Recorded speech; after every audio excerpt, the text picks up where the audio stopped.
in section 3.5, so this is still 3.5, there's another little piece I want to cover, and that's all we're going to do today. We're not going to move into 4.1. So a quick reminder, so for a particular solution,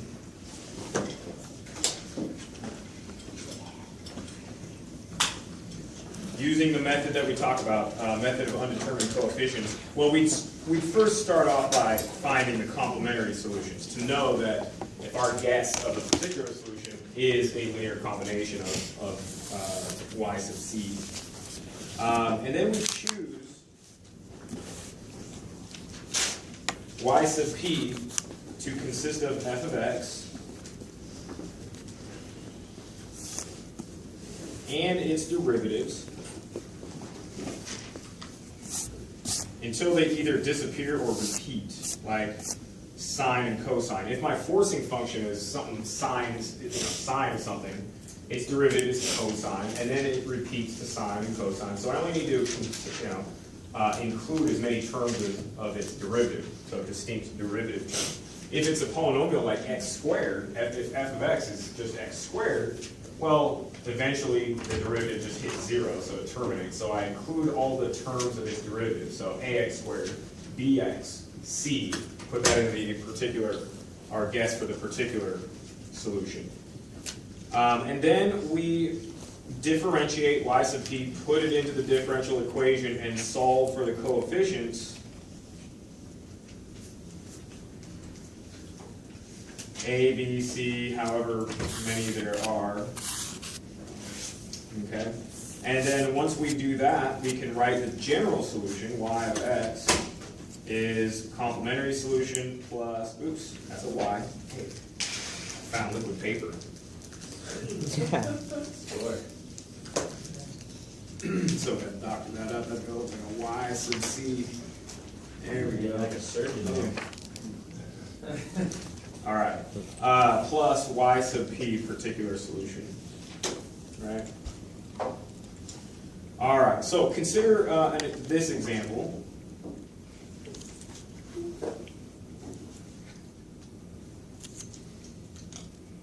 Y double prime plus y equals tangent x.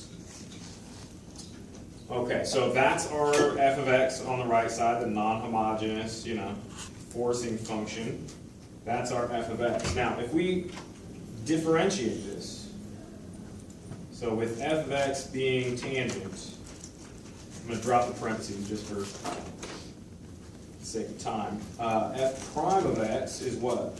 Anybody remember tangent? Secant squared. Secant squared x. Secant squared. Its derivative? Not tangent. Doesn't go back to tangent. You could use the power rule in conjunction with the chain rule. It's going to be 2 secant x. Right. Cosecant. Secant x tan x. 2 secant x times, and derivative of secant is secant tangent. Right. So we could write that as 2 secant squared x tangent x. The point of this is that the derivatives, they don't eventually go to 0, and they won't repeat. They will actually give us an infinite number of distinct derivative forms. Okay, so that method of undetermined coefficients that we talked about, we would need an infinite number of coefficients a, b, c, d, e, f, g, h, one for each derivative, and put that in as our y sub p. So it's not going to work. Okay, infinite number of derivatives. None of them repeat, like sine to cosine, back to sine to cosine. So I do get distinct derivatives.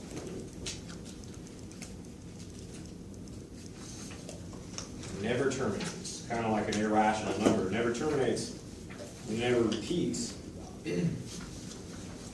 So what form are we going to, what form of f of x would we guess? Yeah, who knows?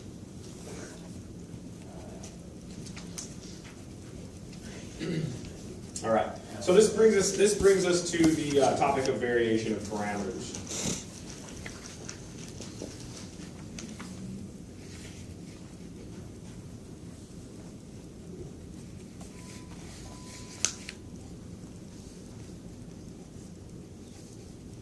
Okay.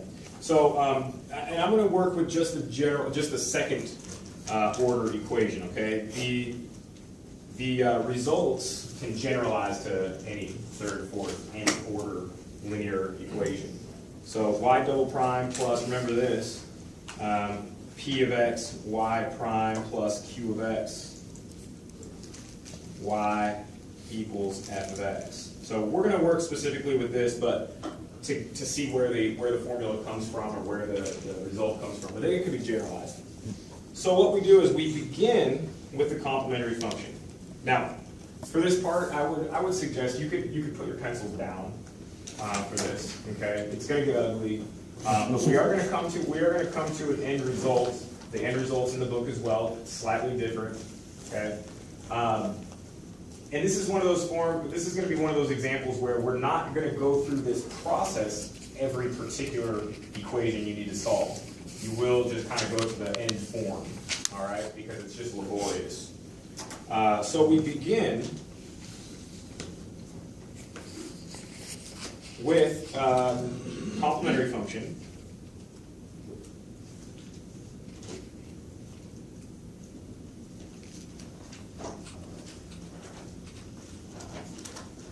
Y sub c equals. Now normally, you know, the complementary function is c sub 1 y1 plus c2 y2, right? Complementary function is the solution to the associated homogeneous equation. Now, to find the particular solution, y sub p, they go through this argument that they say, okay, so y sub p, instead of a linear combination of y1 and y2, we try a variable combination. So u1, y1, I'll put the x's in here because it's a variable, plus u2x times y2x, okay? Where u1 and u2 are variables. Functions. So you can think of it as like a variable combination, but not straight linear combination of y1 and y2. All right, so that's u sub 1 over there. Okay. All right, and we're going to operate on this thing. Now, so if that is our y sub p, then differentiate that, y sub p prime. We're going to follow the product rule in each term. And I'm going to drop the x's just for brevity in parentheses. But product rule will be derivative of the first, u1 prime times y1, plus the first, u1 times y prime sub 1. These are ones. So this gets a little tricky. It looks like primes, you got primes and subscripts. Plus the derivative of the second term. So it's going to be u2 prime y2 plus u2 y2 prime. Okay? Not yet. u1 prime y1 plus u1 y1 prime and u2 prime y2 plus u2 y2 prime. Now, we choose this, I just wrote the same thing, just associated differently. Our hope, and we're going to do this at the end, we're going to choose, oh crap, that's not what I wanted. You associated the same. Yeah, I associated the same thing, so I want the the y1 primes. So I want u1 y1 prime plus u2 y2 prime.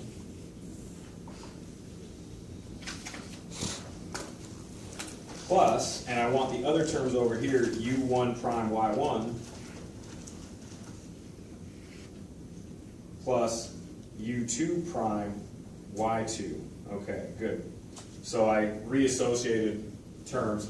We're going to choose y1, or sorry, u1 and u2 that make this 0. So I'm not just setting it equal to 0. Later on, this is going to be part of our condition. We want to choose it so that it's 0. It makes further calculations simpler.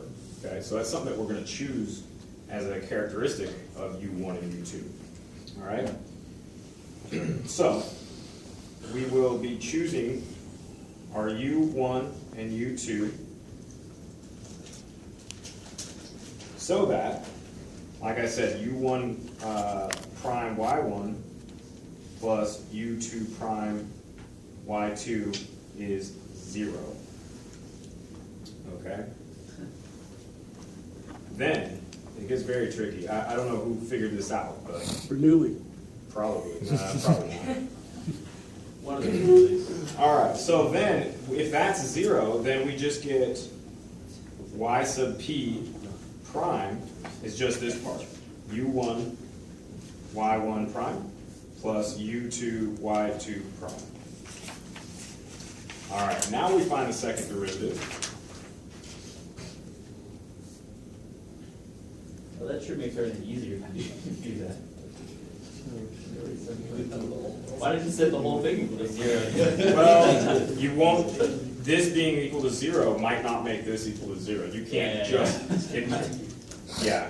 we're going to choose U1 and U2. We're not going to really choose them. We're going to calculate them at the end. But you might not be able to get both of those true for any two functions, U1 and U2. Okay. Yeah, but we're going to choose them so that the derivatives, U1 prime, Y1, U2 prime, Y2 is 0. Okay, so the second derivative, and we could use the product rule on this again. It's going to be U1 prime, Y1 prime plus U1, Y1 double prime. Plus, then differentiate this term, U2 prime, Y2 prime plus U2, Y2 double prime. Okay. Reassociate again. I'm going to pull the double primes together. So U1, Y1 double prime plus U2, Y2 double prime. Okay. So that's those terms. Then I got U1, U1 prime, Y1 prime. And U2 prime, Y2 prime. Okay. Now, remember, we're dealing specifically with a second order equation, right? And the form of the complementary function. Complementary function satisfies the homogeneous form of the equation. I'm going to write that on the side over here. So for a second order equation, we're dealing with this y1 double prime plus p y1 prime plus q y1 equals 0, right? Y1 is a solution to it, so is y2, okay? So y2 double prime plus p y2 prime plus q y2 is also equal to 0. All right, now carefully solve each of these for y1 double prime, and I'm going to replace it right here. So u1 and y1 double prime, get those terms to the other side. I'm going to have negative p y1 prime minus q y1. This is why I don't have you write this down. You're never going to duplicate this, but just so, exposure, see where it comes from. I had a fun time this morning wrestling with it. All right, plus. No, I got that. Plus U2 and Y2 double prime, right? Move those over. So I got negative P Y2 prime minus Q Y2, okay?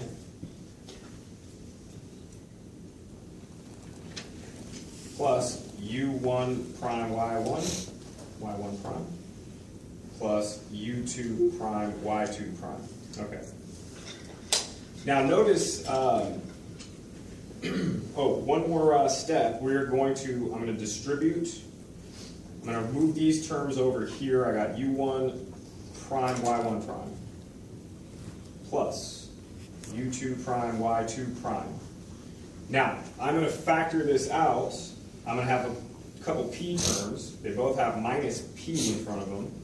And what I'm going to have is minus p u1 y1 prime, and another minus p u2 y2 prime, and that's going to be plus in the parentheses, u2 y2 prime. And the q, I'm going to have a minus q, and it's going to be u1 times y1. And over here, I also got a minus q u2 times y2. Okay. All right. Now, look what is in parentheses right here. This is y sub p prime. Right here. u1 y1 prime plus u2 y2 prime. Okay. And what I got here, u1 y1 plus u2 y2, is our, oops, not that, not u, this is our y sub p. We chose y sub p, u1 y1, u2 y2. Okay. So, obviously, just kidding. Now, if you put this back into the original equation, right, this is the second derivative that we just found. If you put it into the original equation, I have a minus p y prime, minus q y prime. Those are going to knock each other out, because this is all the second derivative. If you put in y sub p and its derivatives here, the plus p y prime is going to cancel with this minus p y prime. The plus q y is going to cancel with the minus q y. And all we're left with is this. So when I put y sub p and its first and second derivative, you get y sub p plus p y prime, p sub, or y sub p plus q y sub p. It knocks everything out except for this. So we get u1 prime y1 prime plus u2 prime y2 prime. This is the form of our forcing function. That must be f of x. Okay. 5, that's page 6. All right, so tricky stuff. We're going to get to the conclusion eventually. Now, what this does is this imposes a couple conditions. First of all, that must be the form of our forcing function, because when I put y sub p and its derivatives into the equation, on the right, I get u1 prime, y1 prime plus u2 prime, y2 prime. That must be the same for, that must be f of x for it to be a solution of the equation.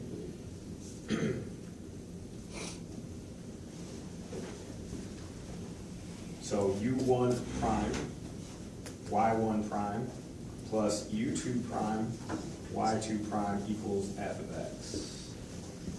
Okay? All right, so this does lead to two equations.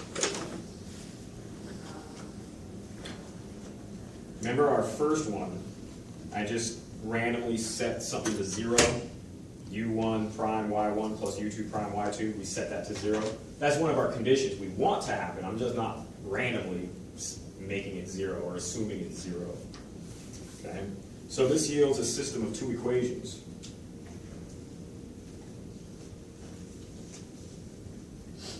All right, the first one was that condition that u1 prime y1 plus u2 y2 prime. u1 prime, oh sorry, no, wait. Oh God, I was looking at the wrong thing. u1 prime y1 plus u2 prime y2.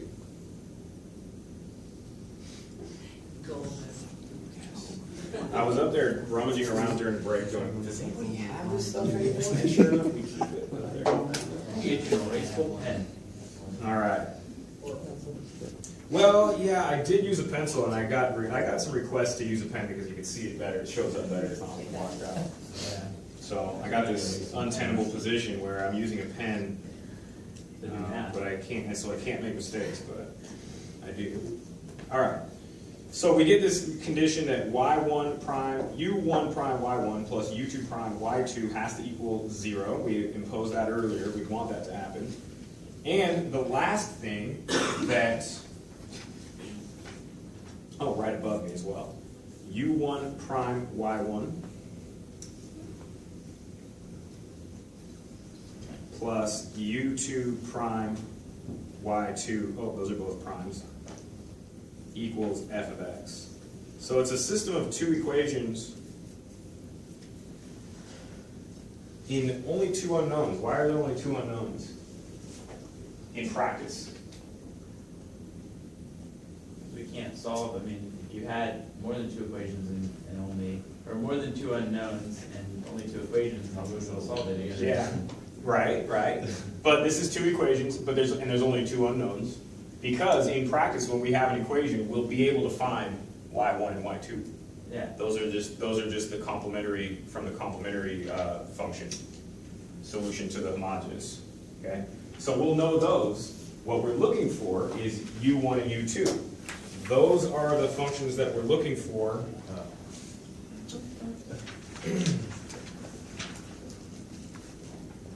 Okay? Because our y sub p is going to be a multiple, u1, y1, u2, y2. Okay, so we're looking for functions, u1 and u2, to give us a new particular function. Okay, so this is equation star, we call that star. So we'll know y1 and y2 in practice.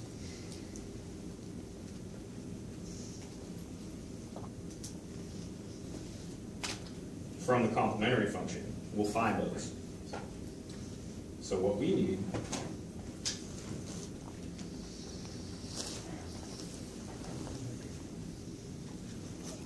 and in this equation, ultimately we want u1 and u2. Those are those two functions. But this system involves u1 prime, u2 prime.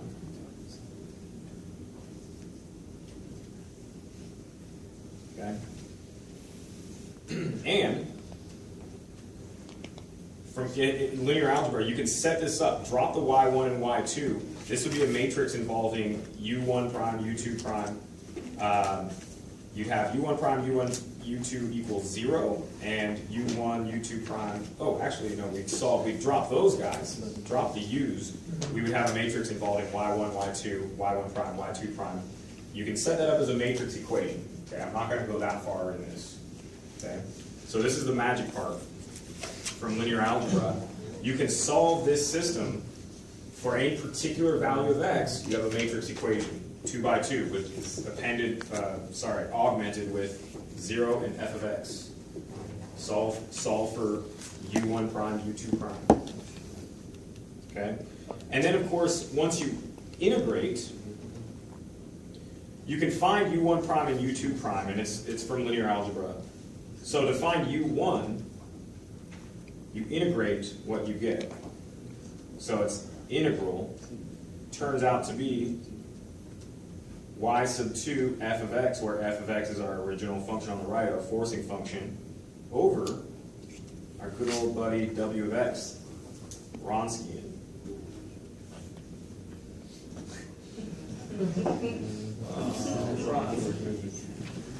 Okay, u2 of x, integrate what you find, because from doing this process you have u1 prime, u2 prime. We integrate to find u1, u2. So u2 will be y1 of x times f of x over the same Wronskian.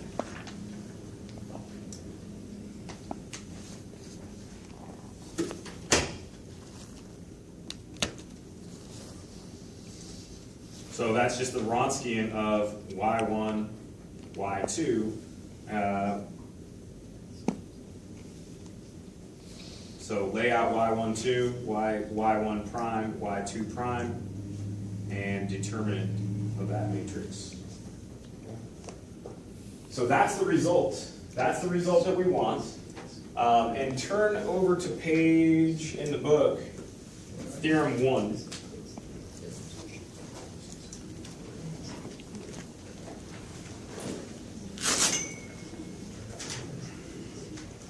Page 209. So that's our u of x and u1 of x and u2 of x. And then our particular function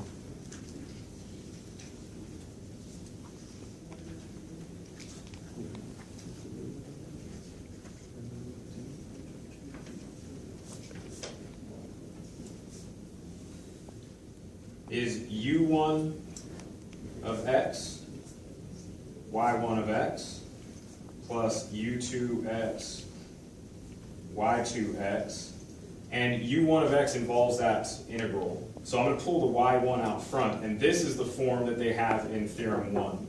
So the y1 comes out here, you see negative y1 integral, and does it say y2 f of x over Wronskian